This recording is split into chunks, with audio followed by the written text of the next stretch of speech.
সংকীর্ণ, লম্বা বক্তৃতার সময় নেই।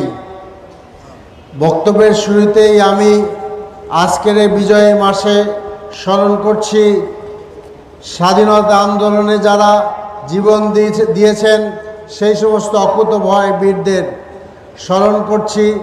36শে জুলাই পর্যন্ত যারা তাদের জীবনের তাজা রক্ত ঢেলে দিয়ে দেশকে দ্বিতীয় স্বাধীনতা এনে দিয়েছেন তাদেরকে। সম্মানিত ভাইয়েরা আমার, আওয়ামী দুঃশাসনের এই 15.5 বছরের ইতিহাস সম্ভবত লেখা শেষ হবে না এবং এটা লিখতে লিখতে কলম শুকিয়ে যাবে আর কি। তারা এমন কোনো অপকর্ম নাই যেটা তারা করেন নাই। শুধু একটাই কথা চিন্তা করেন যে আজকে তারা আমাদেরই টাকায় কেনা অস্ত্র দিয়ে আমাদের বুককে ঝাঁঝরা করেছে। তারা রংপুরের নিরস্ত্র আবু সাঈদের 2 হাত মেলে তোলা বুকে তারা নির্বিঘ্নে গুলি চালিয়েছে। উত্তরায় সে মুগ্ধ যে পানি লাগবে বলে চিৎকার করছিল, তাকে গুলি করে হত্যা করেছে।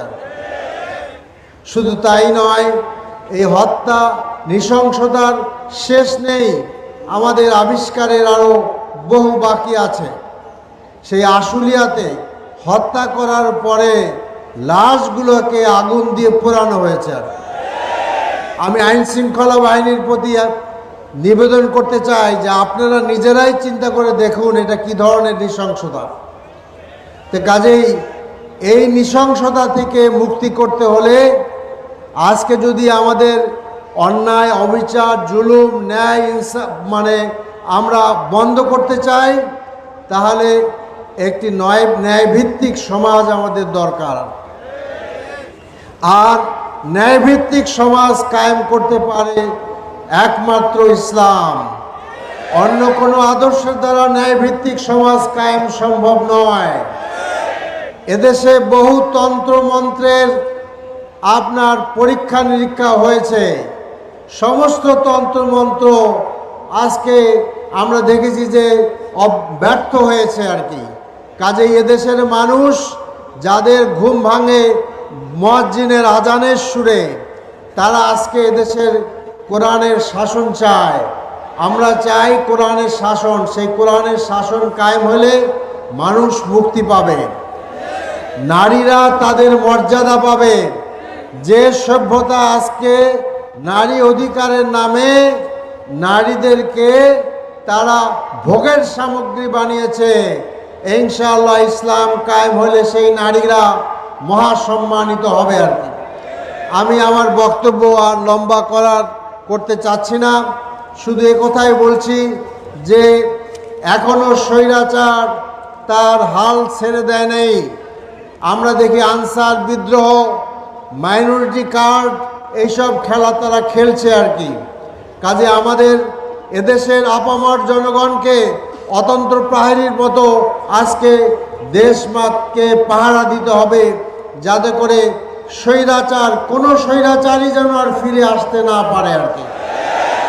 ইনশাআল্লাহ আগামী দিনে আমরা একটি সুন্দর বাংলাদেশ গড়ব। সেই বাংলাদেশে গড়ায় জামাতের কর্মীরা মুখ্য ভূমিকা পালন করবে ইনশাআল্লাহ। সেই আহ্বান জানিয়ে আমার বক্তব্য শেষ করছি। বাংলাদেশ জিন্দাবাদ, জামাত ইসলামী বাংলাদেশ জিন্দাবাদ। আসসালামু আলাইকুম রহমতুল্লাহ। সম্মানিত উপস্থিতি, এরপর একটি ইসলামী সঙ্গীত, জামাত সঙ্গীত পরিবেশন করছেন ঢাকা জেলার সাংস্কৃতিক শিল্পী গোষ্ঠী। জামাত সঙ্গীত পরিবেশনা করছেন ঢাকা জেলার সাংস্কৃতিক শিল্পী গোষ্ঠী।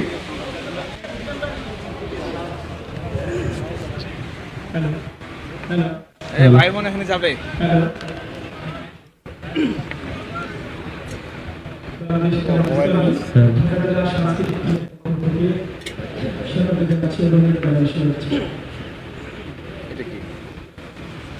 লাইভের সাউন্ডের জন্য। হ্যালো।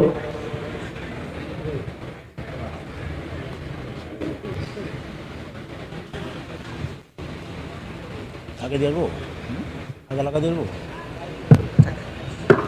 বাংলাদেশ জামাতে ইসলামী বাংলাদেশ জামাতে ইসলামী বাংলাদেশ জামাতে ইসলামী বাংলাদেশ জামাতে ইসলামী করবে করবে আল্লাহর হুকুম করবে করবে খেলাফতে রাশেদার জনগণবন্দিত আগামী কোরআনের কাঙ্ক্ষিত আগামী জনগণবন্দিত আগামী কোরআনের কাঙ্ক্ষিত আগামী বাংলাদেশ জামাতে ইসলামী বাংলাদেশ জামাতে ইসলামী বাংলাদেশ জামাতে ইসলামী বাংলাদেশ জামাতে ইসলামী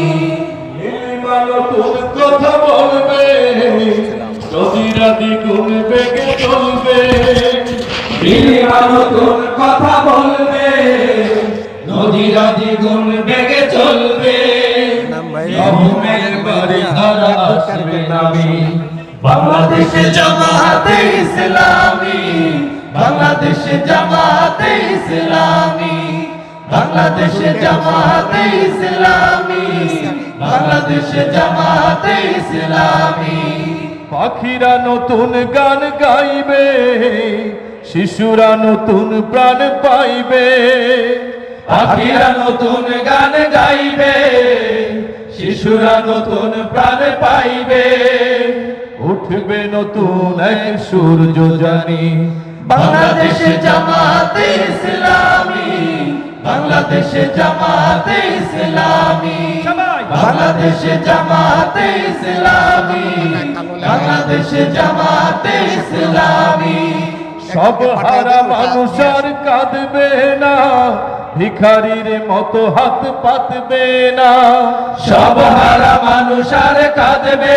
না ভিখারির মতো হাত পাতবে না জুলুমার বিচার জামে থামে বাংলাদেশ জামাতে ইসলামী বাংলাদেশ জামাতে ইসলামী বাংলাদেশ জামাতে ইসলামী বাংলাদেশ জামাতে ইসলামী লাঞ্ছিত শ্রমিকের হবে জয় বঞ্চিত কৃষকের হবে জয় লাঞ্ছিত শ্রমিকের হবে জয় বঞ্চিত কৃষকের হবে জয় অধিকার পাবে ফিরে মুক্তিকামী বাংলাদেশ জামাতে ইসলামী বাংলাদেশ জামাতে ইসলামী বাংলাদেশ জামাতে ইসলামী বাংলাদেশ জামাতে ইসলামী শহীদের রক্ত বাস্তবে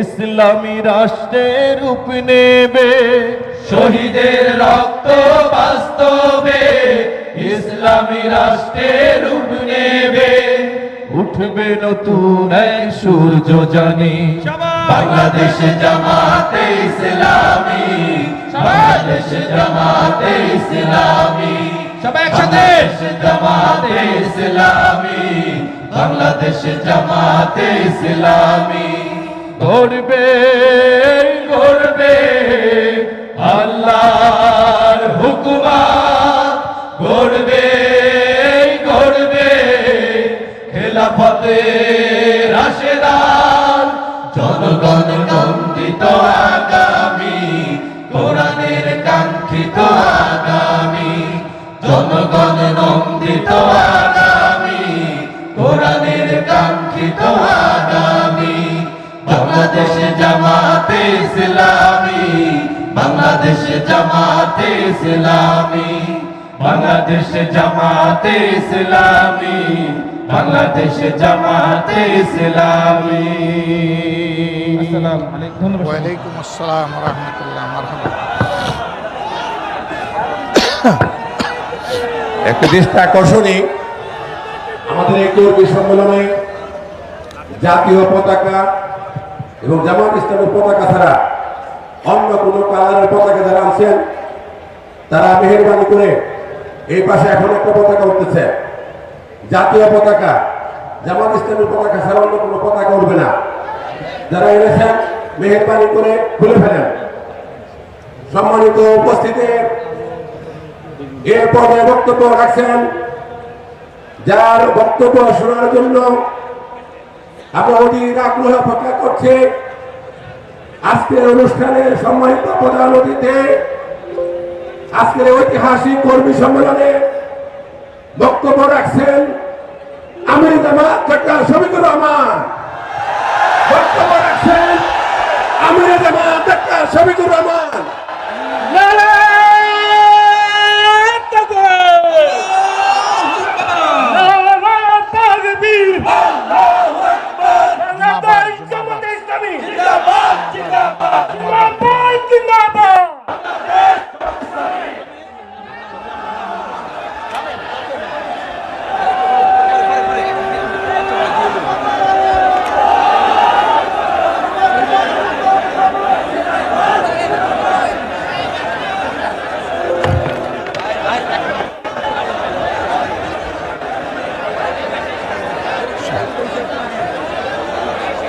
আসসালামু আলাইকুম ওয়া রাহমাতুল্লাহ।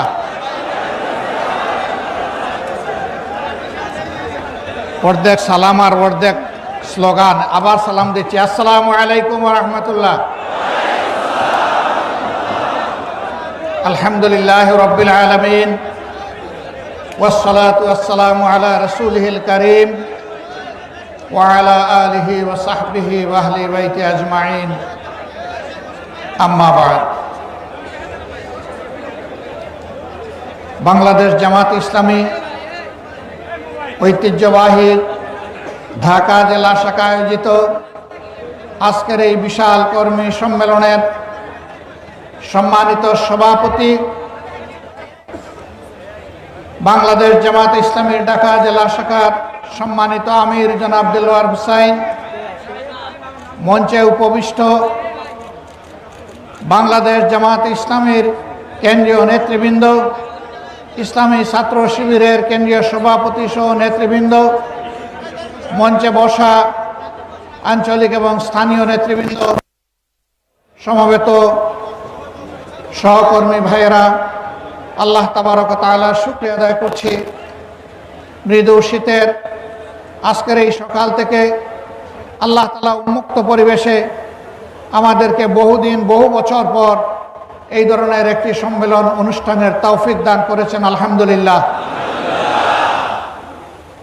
স্বৈর শাসক একটানা 15.5 বছর এই জাতির ঘাড়ের উপর জগদ্দল পাথর হিসাবে চেপে বসেছিল। তার আগের 2 বছরের অসাংবিধানিক অস্বাভাবিক সরকারটাও ছিল তাদেরই উচ্ছৃঙ্খল আন্দোলনের ফসল। সব মিলিয়ে জাতি 17.5 বছর ফ্যাসিস্ট শাসনের অধীনেই ছিল। যারা ফ্যাসিবাদী, এক সময় তাদের পতন হয়। পতন যখন হয় তখন মজলুম মানুষ আর তাদেরকে কবুল করে না। দেশের বুকে তাদের থাকার তখন সাহস হয় না। মঈনুদ্দিন ফখরুদ্দিনও আজকে দেশে নাই, ওরাও পালিয়ে গেছে। এরপরে যারা এসেছিল তারাও পালিয়ে গেছে। কেন? তারা না বলেছিল তাদের আমল বাংলাদেশের স্বর্ণযুগ, তাদের উন্নয়নের মহাসড়ক, তারা না বলেছিল বাংলাদেশ উন্নয়নের রোল মডেল, তারা না বলেছিল বাংলাদেশে আইনের শাসন কায়েম হয়েছে তাদের হাতে। তাহলে তাদেরকে পালাতে হলো কেন? পালায় তারাই যারা অসংখ্য অপকর্ম করে, যাদের কোনো নৈতিক সাহস থাকে না জনগণের সামনে মুখ দেখানোর। তাদের সকলের পতন হয় অত্যন্ত অপমানজনক।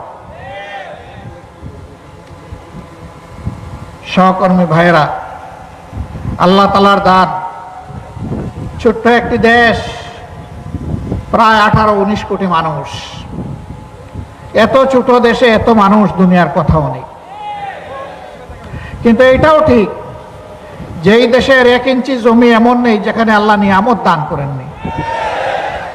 জমির উপরিভাগ সবুজ, নিচে আল্লাহ তাআলা দিয়েছেন খনিজ সম্পদ, পানিতে আল্লাহ সম্পদ দান করেছেন, পানির নিচেও আল্লাহ খনিজ সম্পদ দান করেছেন। এমন সুষম দেশ দুনিয়ার বুকে খুব কমই আছে। বহু দেশ আমাদের চাইতে 20-30 গুণ বড়, কিন্তু সেখানে হাজার হাজার মাইল মরুভূমির পর মরুভূমি। একটা গাছ ফলাতে হলে তাদেরকে অনেক পরিশ্রম করতে হয়, অনেক বিনিয়োগ করতে হয়। আর বাংলাদেশে পাখি আমাদের ফলের বীজ খায়, ফল খায়, আস্তে করে বীজটা ছেড়ে দেয়, সেখান থেকে গাছ উঠে। এরকম একটি সম্ভাবনার বাংলাদেশ। 53টি বৎসর এক এক করে চলে গেল 72-এর পরে, আবার এর আগে 23টি বৎসর চলে গেল 47-এর পরে। যারা এই ক্ষমতায় এসেছে, এই 2 দফা স্বাধীনতার সময় যাদের নেতৃত্বে দেশ স্বাধীন হয়েছিল, তারা জনগণকে ধোঁকা দিয়েছে। তারা জনগণের সাথে দেওয়া একটা কথাও রক্ষা করে নাই। তারা জনগণের সেবক হওয়ার কথা বলে জনগণের মালিক এবং জমিদার হয়ে বসেছিল। বিশেষ করে এই 17.5 বছর, 2 বছরের ধারাবাহিকতায় পরবর্তী 15.5 বছর যারা দেশকে শোষণ করেছে, নির্যাতন করেছে, মানুষের উপর জুলুম করেছে, সম্পদ লুণ্ঠন করেছে, যারা খুন করেছে, গুম করেছে, আয়নাঘর তৈরি করেছে, মানুষের ইজ্জত লুণ্ঠন করেছে, এরা দেশকে গুরুস্থান কিংবা শ্মশানে পরিণত করেছে। তারা বলতো তাদের আমলে দেশে নাকি শান্তি বিরাজ করছে। আমরা তখনও বলেছি, হ্যাঁ, এই শান্তি হচ্ছে কবরস্থানের শান্তি।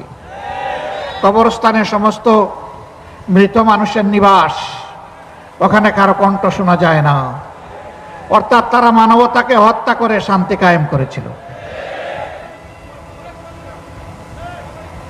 মানুষের সম্পদ চুরি করে, লুণ্ঠন করে বিদেশে তারা কাড়ি কাড়ি টাকা জমিয়েছে।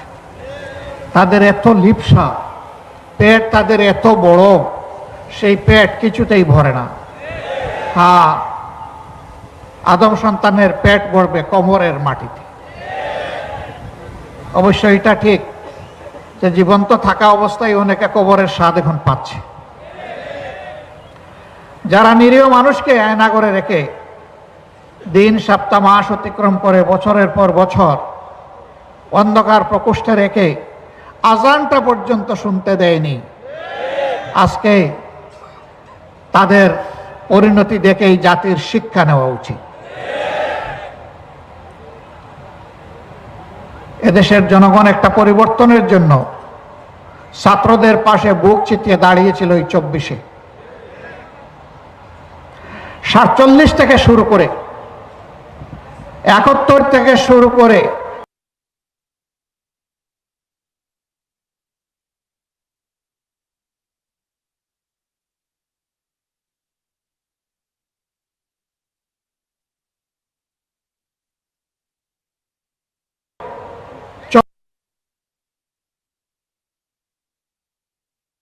পর্যন্ত এসে দেশ, দিন এবং জনগণের স্বার্থে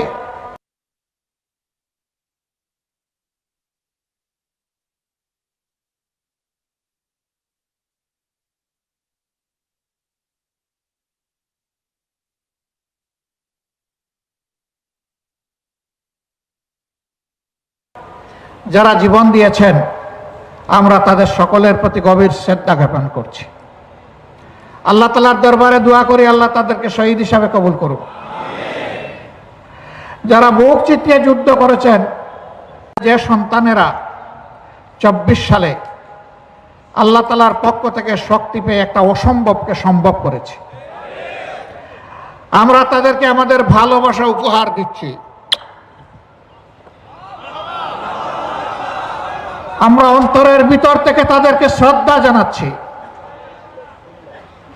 এবং আমরা জাতির পক্ষ থেকে তাদেরকে কৃতজ্ঞতা জ্ঞাপন করছি। তারা একটা স্বপ্ন নিয়ে বুক চিতিয়ে দিয়েছিল,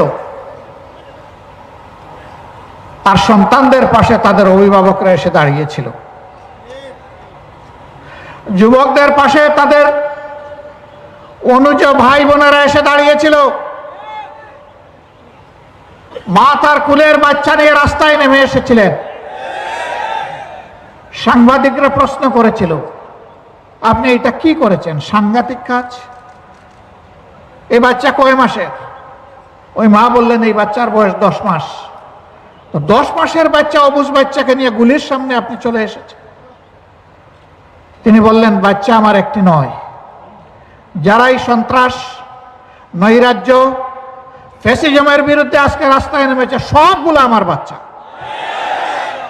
ওই বাচ্চাদের সাথে সংহতি প্রকাশ করার জন্য এই কুলের বাচ্চা নিয়ে রাস্তায় এসেছে।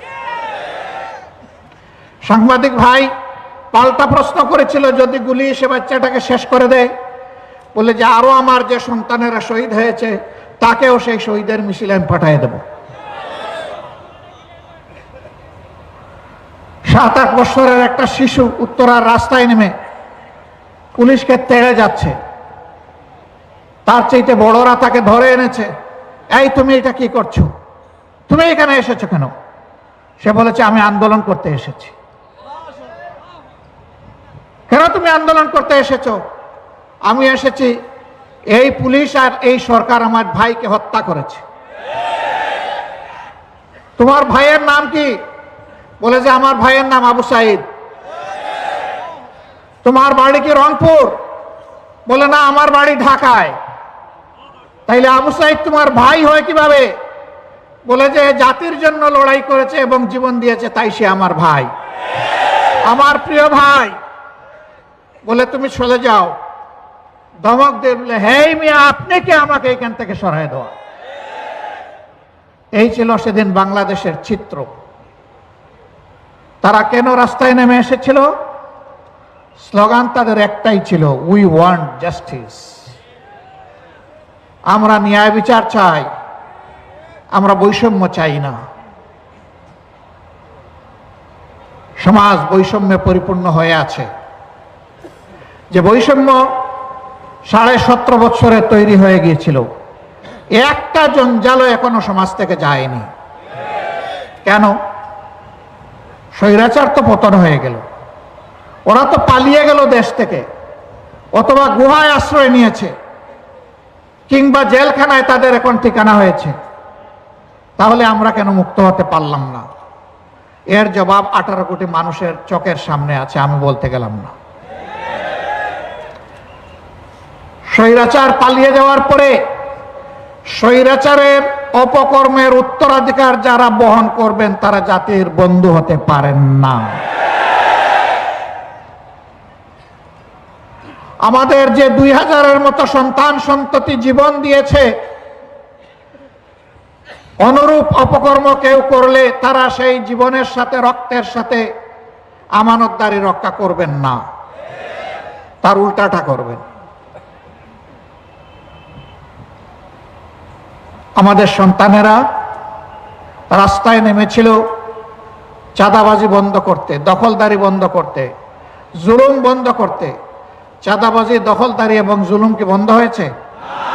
বন্ধ করতে হবে, বন্ধ করতে হবে, থামতে হবে, সরে আসতে হবে।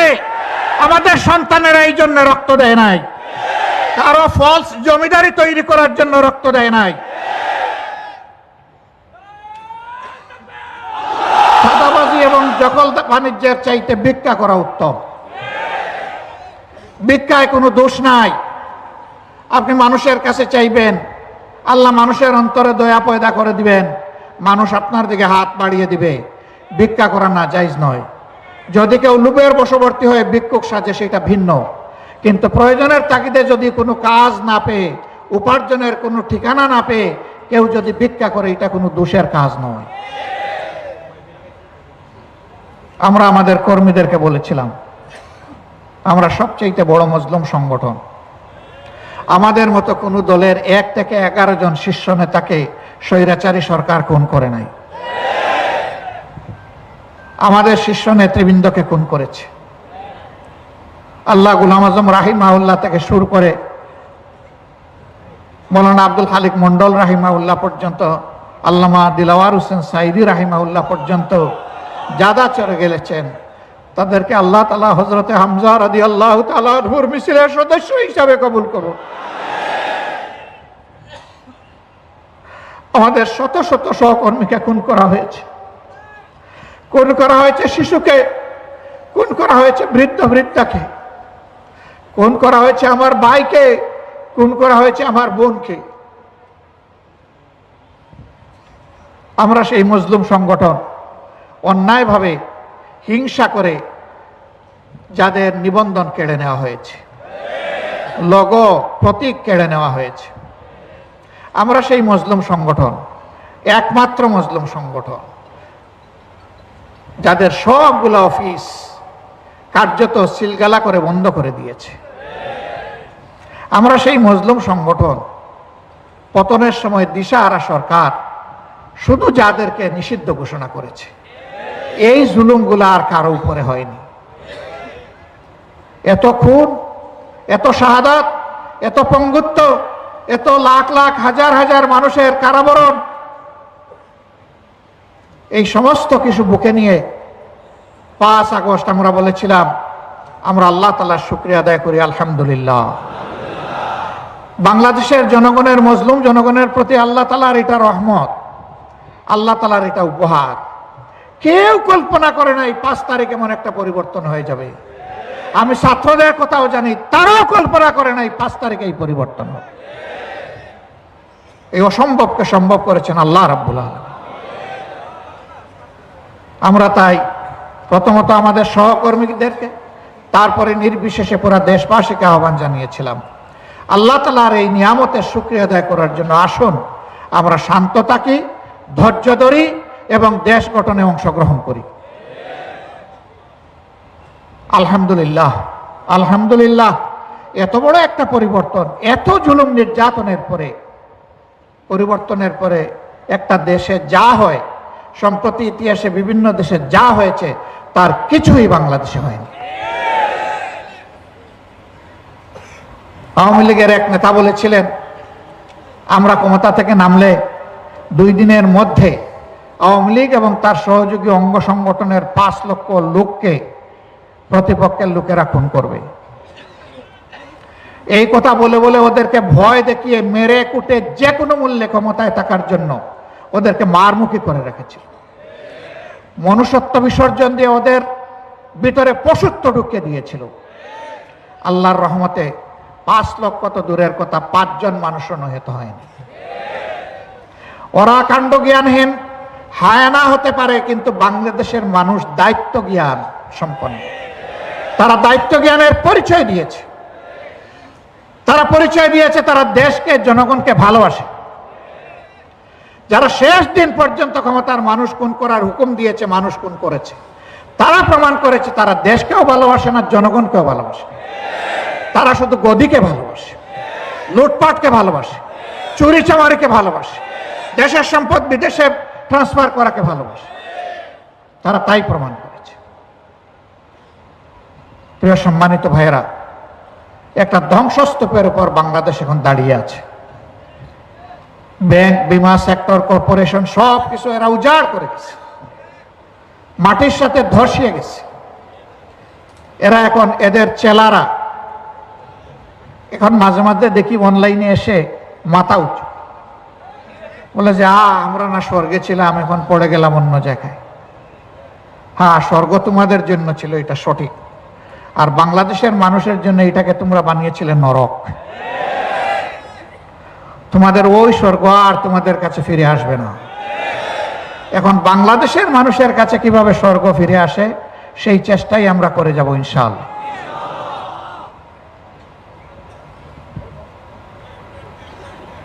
এত নির্যাতিত সংগঠন জামাতে ইসলামী, আমরা ঘোষণা দিয়েছি আমরা আইনকে হাতে তুলে নেব না এবং আমরা ব্যক্তি পর্যায়ে কোনো প্রতিশোধ গ্রহণ করব না। আপনারা বলেন আমরা কি আমাদের কথা রক্ষা করেছি? আপনারা রক্ষা করেছেন? আল্লাহ শুকরিয়া এবং আপনাদেরকে কৃতজ্ঞতা। আমরা বলেছিলাম চাঁদাবাজি নাপাক জিনিস, আমরা কোনোদিন করি নাই। আমাদেরকে আমাদের সম্মানিত নেতৃবৃন্দ এটা শিখান নাই আমরা কোনো চাঁদাবাজি করব না, এবং চাঁদাবাজি আমাদের সামনে হতে দেখলে আমরা যতদূর সম্ভব সেটা প্রতিরোধ করব। আপনারা কি আমাদের এই আহ্বান রক্ষা করেছেন? একটা করেছেন, আর একটা পারেন নাই আমরা জানি। নিজেরা চাঁদাবাজি করছেন না, কিন্তু চাঁদাবাজদেরকে আপনারা থামাতে পারছেন না। অবশ্য চাঁদাবাজদেরকে থামানো আমাদের দায়িত্ব না, এটা রাষ্ট্রের দায়িত্ব। রাষ্ট্র উদ্যোগ নিলে আমরা রাষ্ট্রকে কথা দিচ্ছি আমরা রাষ্ট্রের সাথে থাকবো ইনশাআল্লাহ। আমরা বলেছিলাম ফুটপাত থেকে বিভিন্ন জায়গা দখল করা, বালু মহাল, জল মহাল, এই মহাল সেই মহাল, এগুলো আমাদের কাজ না। আমরা দখল বাণিজ্য করব না। আপনারা কথা রক্ষা করেছেন, করবেন, এটার উপরে থাকবেন ইনশাআল্লাহ। আমরা এগুলা করব না, কারণ আমরা দেশের মানুষকে ভালোবাসি। আমরা নিজেরা শান্তিতে থাকতে চাই এবং প্রিয় জাতিকে শান্তিতে রাখতে চাই। শান্তিতে থাকতে হলে, রাখতে হলে এগুলা করা যাবে না। আমরা আবারও জাতিকে সামনে রেখে ওয়াদা করছি আমরা এগুলা করব না। আশা করি জাতি তাদের খোলা চোখ দিয়ে দেখতে পাচ্ছে আমরা এগুলা করি না। আমি অনুরোধ করব, আমাদের নামে কেউ যদি এটা করার জন্য হাত বাড়ায়, ওর হাত অবশ করে দেবেন। মনে করবেন সে আমাদের লোক নয়, সে আমাদের দুশ্মন। এরকম কোনো হাত আমরা দেখতে চাই না, এরকম কোনো চোখ আমরা দেখতে চাই না যেই চোখ অন্যের সম্পদের উপরে পড়বে। আমরা অল্প তুষ্ট হয়ে সম্মানের সাথে বসবাস করতে চাই। সম্মানিত ভাইয়েরা,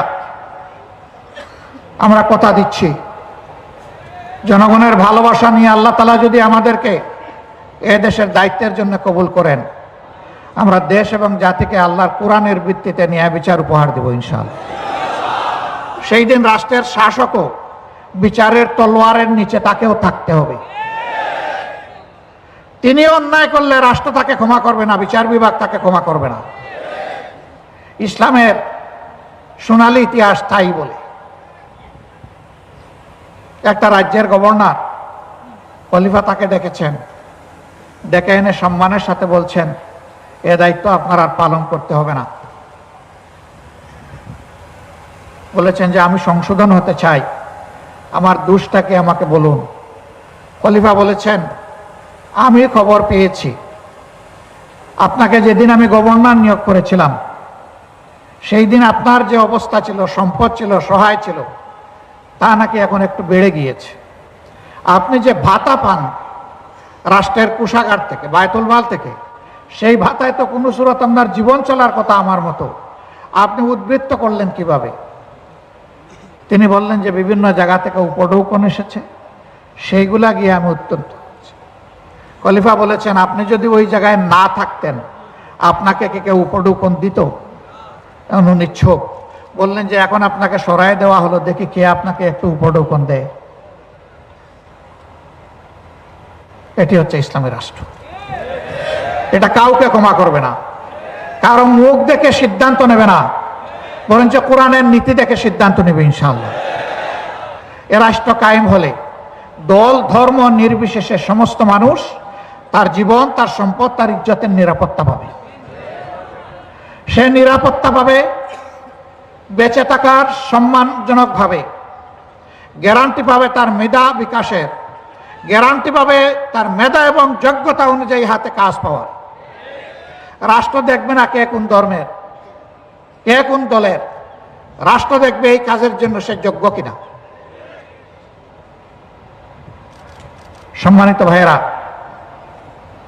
যে আল্লাহ মুসলমানদেরকে পয়দা করেছেন সেই একই আল্লাহ তো অন্যান্য ধর্মাবলম্বীদেরকে পয়দা করেছেন। আল্লাহ চাইলে সবাইকে হেদায়েত দিতে পারতেন না? না, আল্লাহ কাউকে জোর করে হেদায়েত দেন না। এই জন্য ধর্ম গ্রহণ করার পূর্ণ এখতিয়ার মানুষের উপর আল্লাহ ছেড়ে দিয়েছেন। ভালো মন্দের বিধান স্পষ্ট করে দিয়েছেন, বাইয়ানা করে দিয়েছেন, উজ্জ্বল এবং জাইয়ানা করে দিয়েছেন। ওস্তাদ হিসাবে নবী পয়গম্বর পাঠিয়েছেন, এরপরে মানুষকে স্বাধীনতা দিয়েছেন। যে ভালো মনে করবে সে তাই গ্রহণ করবে, যারা করবে না তাদের উপর আল্লাহ নিজেও জোর জবরদস্তি করবেন না। তবে গ্রহণ করার পুরস্কার আর না করার শাস্তি আল্লাহ তাও জানিয়ে দিয়েছে। এর ভিত্তিতে আল্লাহ তাআলা আদালতে আখিরাতে at the day of final judgment আল্লাহ তাআলা সেদিন জাজমেন্ট ডেলিভারি করবেন।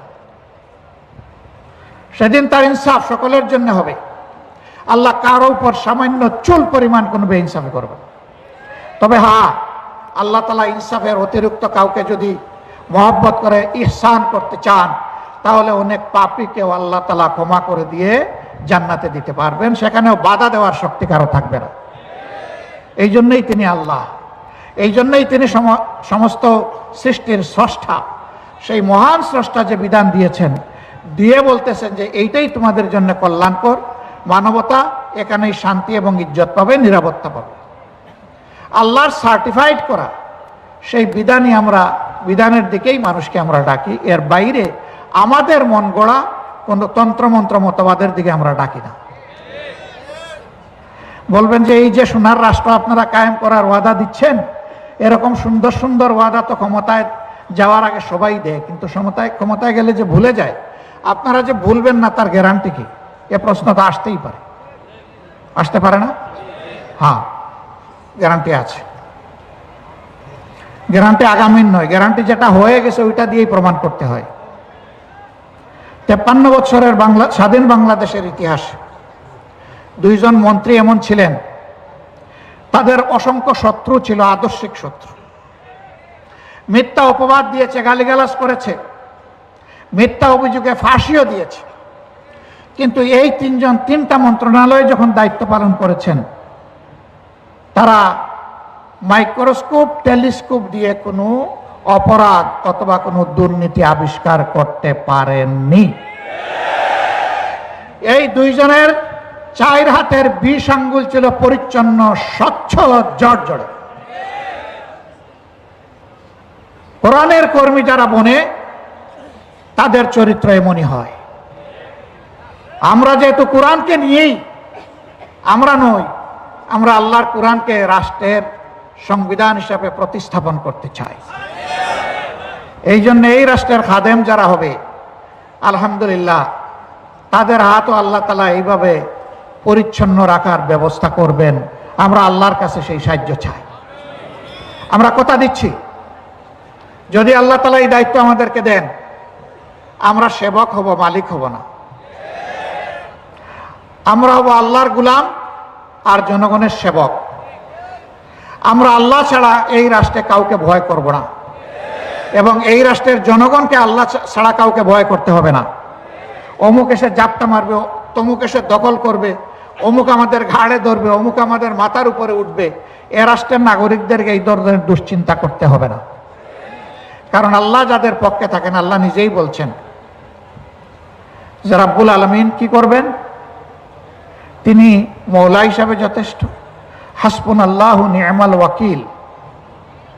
এই রাষ্ট্রের তত্ত্বাবধায়ক হবেন তিনি। নি'মাল মওলা, অভিভাবক হবেন তিনি। নি'মান নাসির, যা প্রয়োজন সব কিছু তার সাহায্যে কমপ্লিট হবে এবং তিনিই তা পূরণ করবেন। আল্লাহ বলেছেন আসমান এবং জমিন দুইটাকে উর্বর করে দেওয়া হবে এই রাষ্ট্রের জন্য। মদিনায় সেই রাষ্ট্রই কায়েম হয়েছে। এই রাষ্ট্রের সুফল সমস্ত দুনিয়া ভোগ করেছিল। এই জন্য দুনিয়ার রাষ্ট্র ব্যবস্থার ইতিহাসে মদিনার রাষ্ট্রকে চ্যালেঞ্জ করার মতো শক্তি আজও কারো হয়নি। মুহাম্মদুর রাসূলুল্লাহ সাল্লাল্লাহু আলাইহি সাল্লামকে 2 নম্বরে এখনো কেউ নিতে পারেনি। যখন মহামানবদের তালিকা তৈরি করেছে বিভিন্ন ধর্মের লোক, গবেষক, চিন্তাবিদ, রাষ্ট্রবিজ্ঞানী, এই নামটাকে 1 নম্বরে রাখতে হয়েছে। বিশাল রাজ্যের শাসক হিসাবে আল্লাহ রসুলের পরে হযরতে ওমরকে সবাই স্মরণ করে, এবং এই লেসন সকল দেশের পাঠ্যপুস্তকে থাকে, বিশেষ করে শাসকদের জন্য এবং সামরিক বাহিনীর জন্য। কেন? কারণ তারা আল্লাহকে অনুসরণ করেছিল, তারা আল্লাহর বিধান অনুযায়ী জমিনকে শাসন করেছিলেন, এবং তারা আল্লাহ ছাড়া কাউকে ভয় করেননি। ইনশাআল্লাহ বাংলাদেশও আল্লাহ ছাড়া কাউকে ভয় করবে না। আমরা আমাদের প্রতিবেশীদেরকে ভালো অবস্থায় দেখতে চাই, এবং আমরা নিজেদেরকেও এর চেয়ে ভালো অবস্থায় দেখতে চাই। কারণ আমি আমার দেশকে ভালোবাসি এই কারণে যে আমার আল্লাহ আমাকে এইখানে পয়দা করেছে। তবে আমার প্রতিবেশীকে ভালোবাসি এই কারণে যে আল্লাহ তাকে আমার প্রতিবেশী বানিয়ে দিয়েছে। আমরা কোনো প্রতিবেশীর হক নষ্ট করতে চাই না, কোনো প্রতিবেশীর প্রতি অন্যায়ের হাত বাড়াতে চাই না, জুলুমের হাত বাড়াতে চাই না, সন্ত্রাসের হাত বাড়াতে চাই না। এটা আমরা একেবারেই অপছন্দ করি যে কেউ যেন আমাদের দিকেও হাত না বাড়ায়। আমরা এটা বরদাস্ত করিনি, আমরা এটা বরদাস্ত করছি না, আমরা এটা বরদাস্ত করব না। একটাই দল যারা কখনো কোনো অন্যায়ের কাছে সামান্য কোনো কম্প্রোমাইজ করে নাই, মাথা নত করে। কেন? যারা শুধু আল্লাহর সামনে সেজদা দেয়, রুকু করে, তারা আর কারো সামনে মাথা নত করতে জানে না। প্রিয় ভাইরা, এই যে এত বড় কথাগুলা বলছি, এগুলা কে রক্ষা করবে? আল্লাহ সাহায্য করবেন, কিন্তু রক্ষা করতে হবে আপনাদেরকে, আমাকে। পারবেন এই আমানতের দায়িত্ব নিতে? পারবেন এই কথা জানান দিতে যে আমরা দুনিয়ায় বুক বিলাসী নই, বরঞ্চ ত্যাগী হব। দেশ, জাতি এবং আল্লাহর জন্য, আল্লাহর দিনের জন্য ত্যাগ করব। বুকের ক্ষেত্রে আমাদের চোখ থাকবে নিচের দিকে, উত্তম কাজের জন্য আমাদের চোখ থাকবে ঊর্ধ্ব দিকে। আমরা পারবো? পারবো? দুর্বল ইনশাআল্লাহ? আবার বলুন, আমরা পারবো? হ্যাঁ, ইনশাআল্লাহ। আল্লাহ আমাদেরকে ক্ষমতা দিলে আমরা পারবো ইনশাআল্লাহ।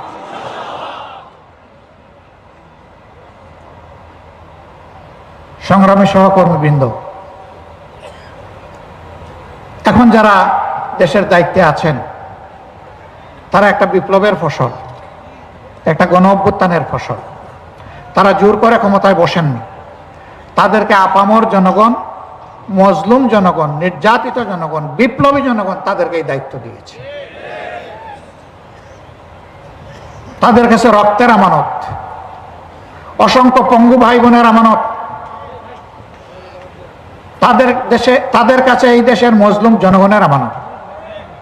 আমরা তাদেরকে অনুরোধ করব, অতীতে যারা হাত ময়লা করেছে, দুর্নীতি করেছে, ঘুষ খেয়েছে, চাঁদাবাজি করেছে ক্ষমতার গরমে, আপনারা এই কয়জন মানুষ আল্লাহকে ভয় করে আল্লাহর রাস্তায় আপনারা স্বচ্ছ থাকুন। জনগণকে আপনারা হতাশ করবেন না। আমাদের 2 নম্বর আহ্বান আপনাদের প্রতি, যা কিছু ন্যায্য, ন্যায়সঙ্গত, যে কোনো সংকোচ তারা আপনারা তা করে যান। এদেশের জনগণ আপনাদের সাথে থাকবে ইনশাআল্লাহ। আপনারা কোনো চাপ, কারো চোখ রাঙ্গানি, দেশ হোক বিদেশ হোক, এগুলাকে পাত্তাই দেবেন না। কারণ আপনাদের পিছনে জনগণের সমর্থন আছে। কিন্তু যদি আপনারা এগুলাকে পাত্তা দিয়ে জনগণের আমানত নষ্ট করেন, সেই জনগণ আপনাদেরকেও ছাড় দেবে না। জায়গায় জায়গায় এখনো ফেসিবাদের দূষররা বসে আছে। আমরা বলি না যে আজকেই সব পরিচ্ছন্ন করে ফেলেন, কিন্তু আমরা বলছি যে আপনাদেরকে এদেরকে পরিচ্ছন্ন করতে হবে। এখনো এরা ভিতরে বসে ষড়যন্ত্র করছে, তার হাজার প্রমাণ আমরাও বুঝি, আপনারাও বুঝেন। ষড়যন্ত্রকারীদেরকে কোনো ছাড় দেওয়া যাবে না। যারা অন্যায় অপরাধ করেছে তাদেরকে অবশ্যই বিচারের আওতায় আনতে হবে, ন্যায় বিচার নিশ্চিত করতে হবে। আমাদের উপর এরা জুলুম করেছিল, অবিচার করেছিল, আমরা ওটাও চাই না যে তাদের উপর জুলুম করা হোক, জেনে তেনে বিচার করা হোক। আমরা চাই স্বচ্ছ বিচারের মাধ্যমে তাদের পাওনা তাদেরকে বুঝিয়ে দেওয়া হোক। ইনশাআল্লাহ তাদের পাওনা তারা পেয়ে গেলে আমরা আশা করি যে জীবনের স্বাদ তাদের মিটে যাবে ইনশাআল্লাহ। আগে যে মানুষকে নিয়ে তুচ্ছ তাচ্ছিল্য করত, মানুষের জীবনকে যে কোনো মানুষের জীবন মনে করতো না, তারা যেন সেটা বুঝতে পারে, এরকম শাস্তি তাদের হওয়া উচিত। আমাদের কাছে সাংবাদিক বন্ধুরা জানতে চান আপনারা কখন নির্বাচন চান। আমরা বলি যে দেখেন, আমরা তো 17.5 বছর ধৈর্য ধরেছি, জাতির স্বার্থে আর একটু ধৈর্য ধরার জন্য আমরা প্রস্তুত আছি। আমাদের ভিতরে অস্থিরতা নাই যে আজকেই নির্বাচন করে গদিতে বসতে হবে। কারণ এই গদি আল্লাহ যদি আমাদেরকে দান করেন, এটা আমাদের জন্য বিরাট এক পরীক্ষা হয়ে বোঝা হিসাবে আমাদের ঘাড়ে আসবে। সুতরাং গদি কোনো সুখের জিনিস নয়, গদি আল্লাহর পক্ষ থেকে আমানতের বিষয়। 2 নম্বর হচ্ছে 17.5 বছরে যে জঞ্জাল সৃষ্টি হয়েছে, এই জঞ্জালের কতিপয় দিক এমন আছে যে এটা পরিচ্ছন্ন না করলে একটা সুষ্ঠু নির্বাচন কোনোভাবেই সম্ভব নয়। আমরা যেন তেন কোনো নির্বাচন চাই না, আমরা একটা সুষ্ঠু নির্বাচন চাই।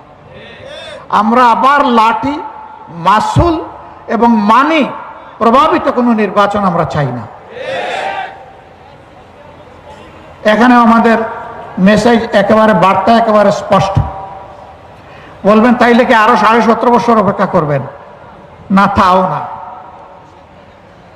যাদেরকে দায়িত্ব দেওয়া হয়েছে তারা সবাই সুশিক্ষিত মানুষ। এই দেশে তাদের জন্ম হয়েছে। এই দেশের 18 কোটি মানুষ যদি মজলুম হয়, তারাও মজলুম, তারাও অনেকে জুলুমের শিকার হয়েছে। তার সাক্ষী আমরা। আশা করি তারা মজলুম হিসাবে দেশের 18 কোটি মানুষকে তারা সম্মান করবেন। এই জন্যে যথার্থ সময়ের বাইরে একটা মিনিটও সংস্কারের জন্য তাদের নেওয়া উচিত নয়। আমরা যে যৌক্তিক সময় বলেছি, এটা তারাই ঠিক করুক। মাননীয় প্রধান উপদেষ্টা বলেছেন এবছরের শেষে অথবা আগামী বছরের শেষে অথবা তারপরের বছরের মধ্যখানের ভিতরে একটা নির্বাচন অনুষ্ঠিত হতে পারে। আমরা মোবারকবাদ জানাই, ইতিমধ্যে নির্বাচন কমিশন গঠন হয়েছে। আর তিনি নির্বাচনের ব্যাপারে ইঙ্গিত দিয়েছেন, সুস্পষ্ট কথা এখনো বলেননি। আমরা বলবো যে সংস্কারকে দ্রুত এগিয়ে নিন, যৌক্তিক সময়ে এগিয়ে নিন এবং ক্রমান্বয়ে সুস্পষ্ট ঘোষণাটাও দিয়ে দিন। আমি আজকেই দাবি করছি না, কিন্তু ঘোষণাটা হলে এদেশের মানুষের মধ্যে একটা আস্থা তৈরি হবে যে এই সরকার আবার মঈন ফখরের সরকারের মতো নতুন দল গঠন করে ক্ষমতায় বসার অভিলাষ প্রকাশ করবে না। এই সরকারের কেউ যদি রাজনীতি করতে চান, যদি কোনো দলে যুক্ত হতে চান, তাহলে তাদের দায়িত্ব হবে এই সরকার থেকে সরে যাওয়া। তারা সরকার থেকে সরে গিয়ে দল গঠন করলে সেটি হবে স্বচ্ছতা। কারণ এই সরকারে কোনো দলবাজ কেউ থাকুক, এটা আমরা চাই না। আমরা চাই অ্যাবসলিউটলি এটা হোক জনমানুষের সরকার। এরপরে জনগণের বুটে যারা আসবে তারা হবে দলীয় সরকার। দলীয় সরকার আসবে, কিন্তু দায়িত্ব পড়বে জনগণের। এই জন্য শতভাগ জনগণ তাদেরকে ভোট দিয়ে এখানে পাঠাবে না। এখানেও তাদেরকে ভোট দিয়ে কেউ পাঠায়নি, কিন্তু বিপ্লব যারা করেছে তাদের দোয়া এবং সমর্থন নিয়ে তারা গিয়েছেন। অতএব আমরা ধরে নিতে পারি তারা আপামর জনগণের সরকার। এটা যেন তারা বুঝেন, আর জনগণও যেন তাদেরকে ন্যায্য কাজে সহযোগিতা করেন। যদি তারা কোনো অন্যায় করেন, তাহলে আমরা কথা দিচ্ছি সবার আগে আমরা এই চিৎকার দিয়ে প্রতিবাদ করবো ইনশাআল্লাহ। অবশ্য প্রতিবাদ করার আগে তাদেরকে সংশোধন হওয়ার জন্য পরামর্শ দেব। তারা যদি সেই পরামর্শ গ্রহণ করেন, মোবারকবাদ। যদি গ্রহণ করেন, না করেন, জনগণকে সাথে নিয়ে চিৎকার আমাদেরকে দিতেই হবে, প্রতিবাদ আমাদেরকে করতেই হবে। কারণ আল্লাহ তাআলা আমাদেরকে এ দায়িত্ব দিয়েছেন, যারা মুমিন মুসলমান তাদেরকে তাআওয়ানু আলাল বিররি ওয়াত তাকওয়া ওয়ালা তাআওয়ানু আলাল ইসমি ওয়াল উদওয়ান। ন্যায় এবং ভালো কাজে তোমরা সহযোগিতা করো পরস্পরকে, কিন্তু অন্যায় এবং মন্দ কাজে তোমরা করবে না। আমরাও করব। শুধুমাত্র ন্যায়ের কাজে, ভালো কাজে, দেশ গঠনের কাজে, সততার কাজে, দেশপ্রেমের কাজে আপনারা পাশে পাবেন। কিছুদিন আগেই সরকারকে ফেলে দেয় অবস্থা, ধাক্কাধাক্কি শুরু হয়ে গিয়েছিল, তাই না? সরকার সমস্ত রাজনৈতিক দলকে ডেকেছিল, যারা ফ্যাসিবাদ বিরোধী তাদের সবাইকে, আধিপত্যবাদ বিরোধী এই দলগুলাকে ডেকেছিল। আলহামদুলিল্লাহ, বাংলাদেশের 53 বৎসরের ইতিহাসে ডান বাম, ইসলামী অন ইসলামী বিভিন্ন আদর্শের সমস্ত দল এক আঙ্গিনায় একসাথে বসেছে, বসে বলেছে দেশ আমাদের সবার, অতএব কোনো সাম্রাজ্যবাদ, আধিপত্যবাদকে আমরা বরদাস্ত করব না। আমরা দেশের সাথে এক আছি। সরকার যতদিন পর্যন্ত দেশের স্বাধীনতা এবং সার্বভৌমত্বের প্রহরীর কাজ করবে, আমরা ততদিন এই সরকারের পাশে আছি, সাথে আছি। কাজে এই সরকারকে তো সমস্ত রাজনৈতিক দল ম্যান্ডেট দিয়েছে, আপনারা আগান, কিন্তু জনগণকে হতাশ করবেন না। আপনারা বাজার মূল্যে আমরা জানি আগের সরকারের প্রতিষ্ঠিত সিন্ডিকেট এখনো আপনারা ভাঙতে পারেন নাই, কিন্তু এটাও ভাঙতে হবে, এটাও ভাঙতে হবে। এই ভাঙনে আমরা আপনাদের সাথে থাকবো, আপনারা উদ্যোগ গ্রহণ করুন। উদ্যোগ আপনাদেরকে নিতে হবে। যদি হাত বদল হয়ে থাকে, তাহলে নতুন যে হাতে আছে ওই হাত অবশ করে দেন। এরা জনগণের দুশ্মন, কোন দুশ্মনের হাতে আর বাংলাদেশের ইজারা আমরা দিতে চাই না। আর কারো জমিদারি বাংলাদেশ হবে না, জনগণ আর কারো ভাড়াটিয়া হবে না ইনশাআল্লাহ। এদেশের মানুষ ধর্ম দল নির্বিশেষে সমান অধিকার ভোগ করবে বাংলাদেশে। আমরা সেই বাংলাদেশ দেখতে চাই। আপনারাও কি সেটা চান? আমার এক ভাই বলেছেন যে নারীদের ব্যাপারে ভয় দেখানো হয়, জামাতে ইসলামী বা ইসলামী দল ক্ষমতায় আসলে কি হবে। সম্মানিত ভাইয়েরা, ইসলামী দলগুলো দায়িত্বশীলতার পরিচয় দিয়েছে, শুধু জামাতে ইসলামী না। মজলুম হিসাবে ইসলামী দলগুলোই ছিল সবচেয়ে বেশি জুলুমের শিকার। হেফাজতের লোকগুলাকে কিভাবে শাপলা চত্বরে 13 সালের 5 মে খুন করা হয়েছে আমরা কি দেখি নাই? 21 সালে তাদের উপর কিভাবে তাণ্ডব চালানো হয়েছিল আমরা কি দেখি নাই? হাজার হাজার আলেমকে ধরে নিয়ে পায়ে ডান্ডা বেড়ি পড়ানো হয়েছিল আমরা কি দেখি নাই? আমরা সব দেখেছি। কিন্তু সেই জনগণই, আল্লাহর অশেষ মেহেরবানি, এই ইসলামী জনতা এ পরিবর্তনের সাথে সাথে 4 দিন তো বাংলাদেশে কোনো সরকারই ছিল না। সেই 4 দিন সরকার চালিয়েছে এই ইসলামী জনতা, ঘরে ঘরে দুয়ারে দুয়ারে পাহারা দিয়েছে, সকল ধর্মের সকল প্রতিষ্ঠানকে পাহারা দিয়েছে, দায়িত্বশীলতার পরিচয় দিয়েছে, মা বোনদের ইজ্জতের পাহারাদারি করেছে। তারা তো ইতিমধ্যেই প্রমাণ রেখেছে তাদের হাতে বাংলাদেশ কেমন হবে। তারা তো কারো কাছে আজ পর্যন্ত 2 টাকার চাঁদা চায়নি, জামাত ইসলামীও চায়নি, কোনো ইসলামী দলের কর্মীরাও চায়নি, আমাদের কাছে জানা নাই। কেন? সবাই আল্লাহকে ভয় করে এই জন্য। কেন? তারা দেশকে ভালোবাসে এই জন্যে। কেন? তারা মানুষকে ভালোবাসে এই জন্য। ইনশাআল্লাহ কোরআনের ভিত্তিতে যে দেশ হবে, সেই দেশে মা বোনেরা ইজ্জতের সাথে থাকবে।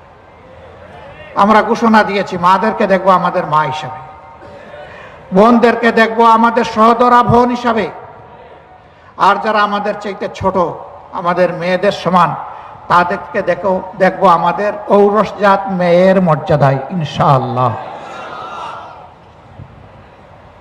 যুদ্ধের ময়দানে রাসূল করিম সাল্লাল্লাহু আলাইহি সাল্লামের সাথে মহিলারা যুদ্ধ করেছেন, উম্মতের উস্তাদের দায়িত্ব পালন করেছেন, ব্যবসা বাণিজ্য করেছেন, রাষ্ট্র গঠনে অবদান রেখেছেন, রাষ্ট্রীয় কাজকর্মে আল্লাহর রসুলকে এবং খোলাফায়ে রাশেদার নিয়ামতদেরকে পরামর্শ দিয়ে সাহায্য করেছেন।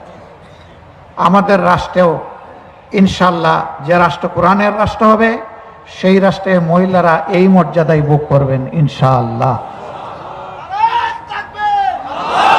বলে যে জামাতে ইসলামী ক্ষমতায় গেলে, ইসলামী দল ক্ষমতায় গেলে মহিলাদেরকে তালাবদ্ধ করে রাখবে। আল্লাহ রসুল তালাবদ্ধ করেন নাই, তা আমাদের হাতে এত তালা আসলো কোত্থেকে যে আমরা তালা লাগাই দেব? প্রশ্নই উঠে না। বলে এরা ক্ষমতায় গেলে সবাইকে কালো বুরকা পরাই দেবে। বুরকা কালো পরবে নাকি বড় চাদর পরবে, না জিলবাব পরবে, নাকি অন্য ধর্মের মেয়েরা তারা তাদের মতো ড্রেস পরিধান করবে, রাষ্ট্র তাদের উপর এটা চাপিয়ে দেবে না। তবে রাষ্ট্র ভালোর জন্য উৎসাহিত করবে। তারা উৎসাহিত হয়ে, আমরা বিশ্বাস করি গর্বের সাথে, সকলেই নিজের ইজ্জত, নিজের সম্মানকে আরো উপরে তুলে ধরার জন্য তারা ইনশাল্লাহ গর্বের ইজ্জতের পোশাক পরিধান করবেন ইনশাল্লাহ। কাউকেই চাপিয়ে দেওয়া হবে না। আমাদের হাতে এত টাকা নাই, এত কাতলা বুরকা আমরা বানাইতে পারবো না।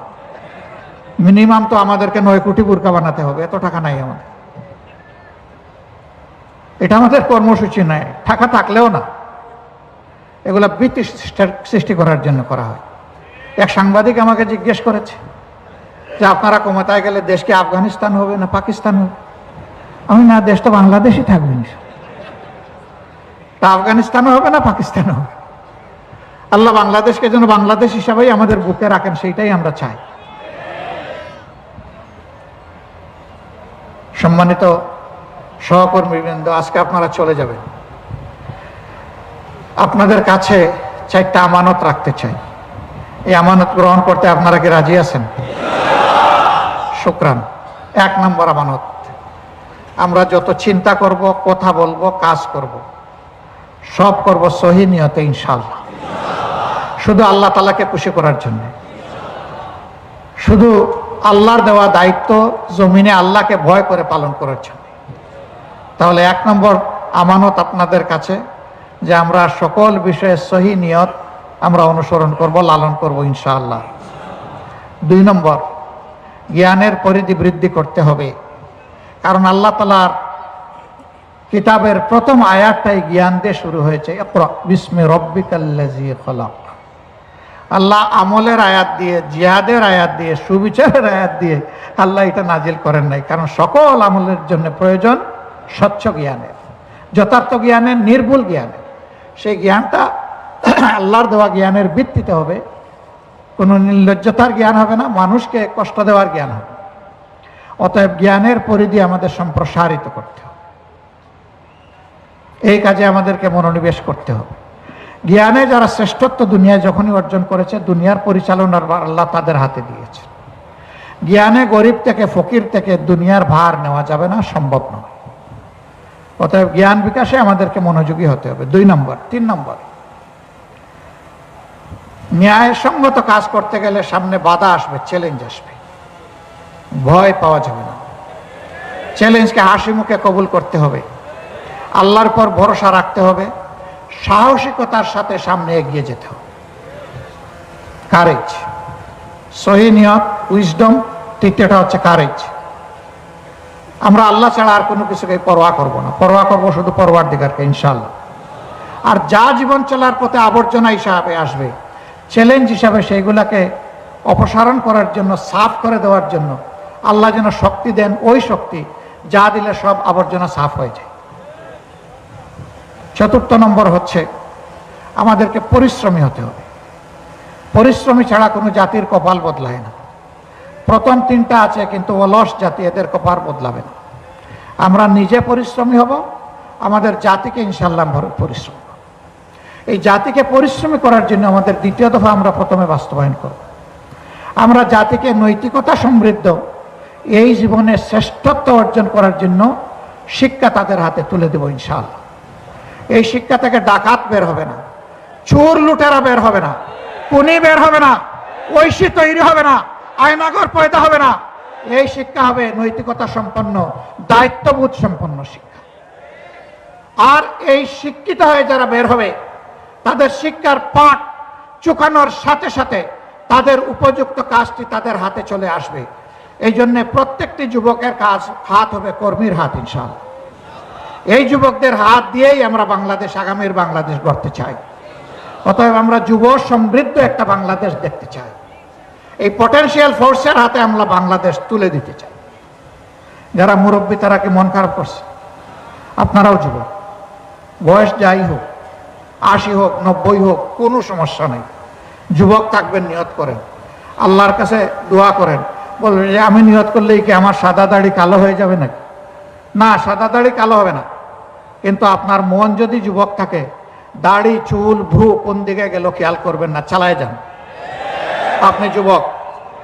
আবার 30-35 বয়স, সব কিছু দেখলে মুষড়ে যায়, ভয় পায়, অলস, কাতর, ও হলো বুড়া। ওই বুড়া হওয়া যাবে না কাউকে। ইনশাল্লাহ সবাই যুবক থাকবেন তো? এবার মুরব্বীরাও খুশি হয়ে গেছে যে আমরাও যুবক আছি। সম্মানিত ভাইয়ের, আমি বলছিলাম যে আমরা যুব সমৃদ্ধ একটা সমাজ গড়বো ইনশাআল্লাহ। এটা মুখের কথা নয়, এটা কাজ দিয়ে আমরা প্রমাণ করবো ইনশাআল্লাহ তাআলা।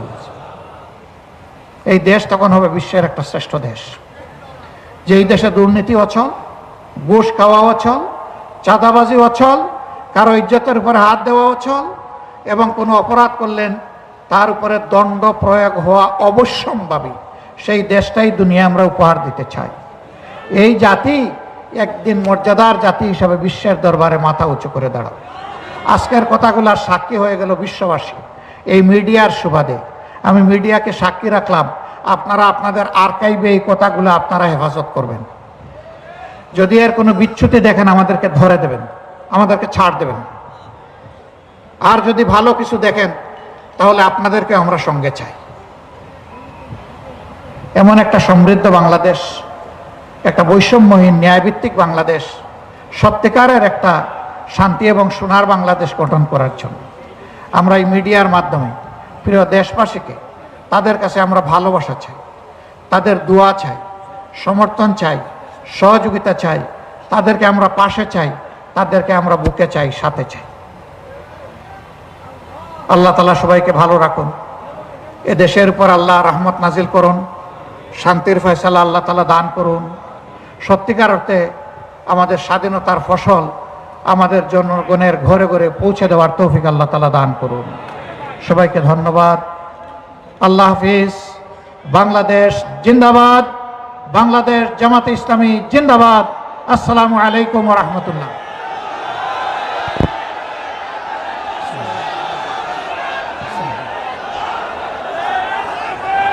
সম্মানিত সাথী ও বন্ধুগণ, আজকের এই ঐতিহাসিক কর্মী সম্মেলনে এতক্ষণ